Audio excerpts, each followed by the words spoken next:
สวัสดีค่ะชื่อผู้ช่วยศาสตราจารย์แพทย์หญิงธนพรชัยภักดิ์นะคะปัจจุบันเป็นอาจารย์สาขาวิชาโรคไตภาควิชากุมารเวชศาสตร์คณะแพทยศาสตร์ศิริราชพยาบาลค่ะงานวิจัยที่ได้ทำนะคะก็คือผลของการมีน้ำยาล้างไตในช่องท้อง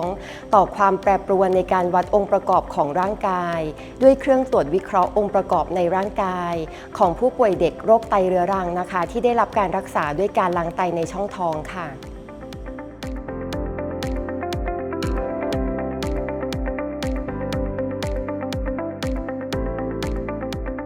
ก็จุดประสงค์ในการเข้าประกวดงาน R2R Award นะคะอย่างแรกก็คือต้องการเผยแพร่ผลงานวิจัยของทีมที่ได้ทำค่ะเพื่อที่จะมีการนำไปใช้ประโยชน์ได้แพร่หลายมากขึ้นอย่างที่สองก็คืองานวิจัยนี้นะคะก็มีคำถามมาจากงานประจำหลังจากมีผลงานวิจัยแล้วเนี่ยเราก็นำมาพัฒนางานประจำของเราได้ซึ่งตรงกับคอนเซปต์ของ R2R ค่ะ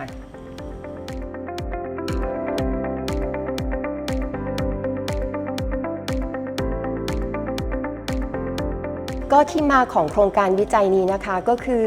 ภาวะ Fluid Overload แล้วก็ภาวะ Protein Energy Malnutrition เนี่ยเป็นภาวะแทรกซ้อนที่พบได้บ่อยในผู้ป่วยเด็กที่รักษาด้วยการล้างไตทางช่องท้องอะค่ะซึ่งการตรวจวิเคราะห์องค์ประกอบในร่างกายด้วยเครื่อง Bioelectrical Impedance Analysis หรือว่าเรียกสั้นๆว่า BIA นะคะจะสามารถประเมินภาวะ Fluid Overload แล้วก็ภาวะ Protein Energy Malnutrition ได้แม่นยำกว่าการประเมินทางคลินิกเพียงอย่างเดียวอะค่ะก็ก่อนหน้าที่จะมีงานวิจัยนี้นะคะในผู้ป่วยเด็กที่รักษาด้วยวิธีการล้างไตทางช่องท้องเนี่ยจะต้องมีการปล่อยน้ำยาออกก่อนที่จะตรวจด้วยเครื่อง BIA ทุกรายซึ่งจะเสียเวลาที่คลินิกเนี่ยประมาณ45นาทีซึ่ง45นาทีเนี่ยจะรวมถึงการปล่อยน้ำยาล้างไตออกจากช่องท้องการตรวจ BIA แล้วก็การใส่น้ำยากลับเข้าไปใหม่อะค่ะซึ่งจะทำให้เสียเวลาทั้งบุคลากรแล้วก็ผู้ป่วยเนี่ยเสี่ยงต่อการติดเชื้อช่องท้องนะคะเนื่องจากจะต้องมีการปล่อยน้ำยาแล้วก็ใส่น้ำยาในโรงพยาบาลนอกจากนี้เนี่ยยังเป็นการสิ้นเปลืองทรัพยากรเนื่องจากจะต้องมีการใช้เซตทำแผลแล้วก็ถุงน้ำยาล้างไตเพิ่มอีก1ถุงนะคะนอกจากนี้เนี่ยยังเป็นการรบกวนต่อรอบการล้างไตของคนไข้ด้วยอะค่ะ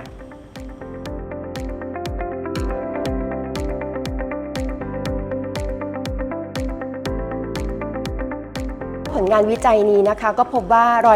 94.1% ของ BIA parameter เนี่ยมี excellent correlation ระหว่างการมีแล้วก็ไม่มีน้ำยาล้างไตในช่องท้องโดยเฉพาะอย่างยิ่งในเด็กโตที่อายุมากกว่า10ปี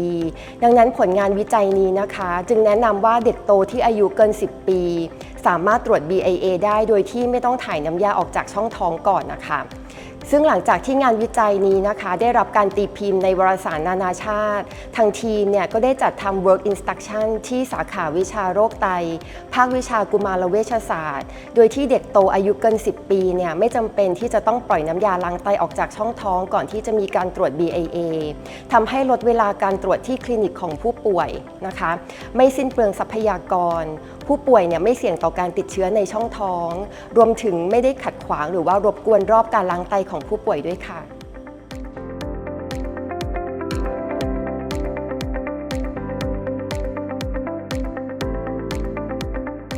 ก็การนำผลงานวิจัยเนี่ยไปทำต่อยอดนะคะปัจจุบันก็วางแผนว่าจะทำงานวิจัยโดยวิเคราะห์ BIA parameter เนี่ยเป็นแบบ longitudinal analysis ในคนไข้เด็กที่รักษาด้วยวิธีล้างไตทางช่องท้องแล้วก็ต้องการทำวิจัยในแง่ของการเปรียบเทียบ BIA parameters นะคะใน different stage ของ chronic kidney disease ในคนไข้เด็กค่ะ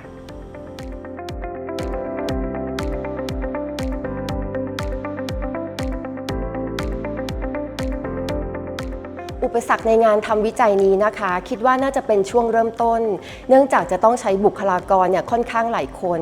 ทั้งนักวิทยาศาสตร์สาขาวิชาโภชนาการในการตรวจด้วยเครื่อง BIA ทีมพยาบาลในการปล่อยน้ำยาล้างไตออกแล้วก็ใส่น้ำยาล้างไตกลับเข้าไปใหม่รวมถึงทีมแพทย์ในการแปลผล BIA ด้วยนะคะแต่เมื่อสมาชิกทุกคนเห็นถึงความสำคัญของงานวิจัยนี้ก็สามารถผ่านพ้นอุปสรรคต่างๆไปได้ด้วยดีค่ะ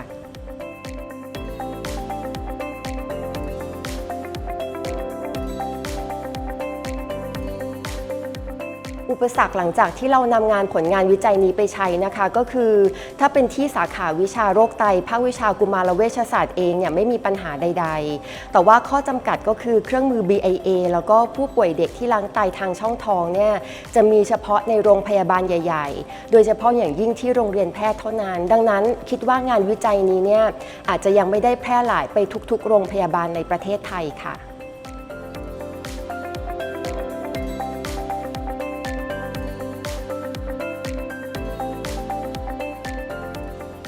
ก็งานวิจัยนี้เนี่ยจะประสบผลสำเร็จได้นะคะอย่างแรกก็คือจะต้องมีคำถามวิจัยที่ดี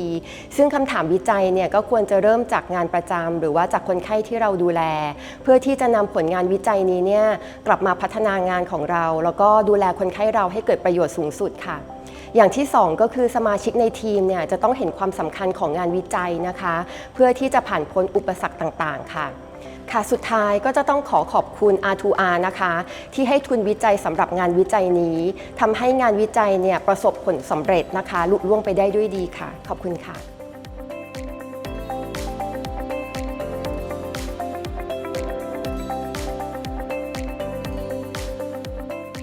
สิ่งที่จะอยากฝากให้นักวิจัยรุ่นใหม่นะคะก็คือการทำงานวิจัยเนี่ยสามารถเริ่มได้จากสิ่งใกล้ๆตัวเช่นงานประจำหรือว่าคนไข้ที่เราดูแล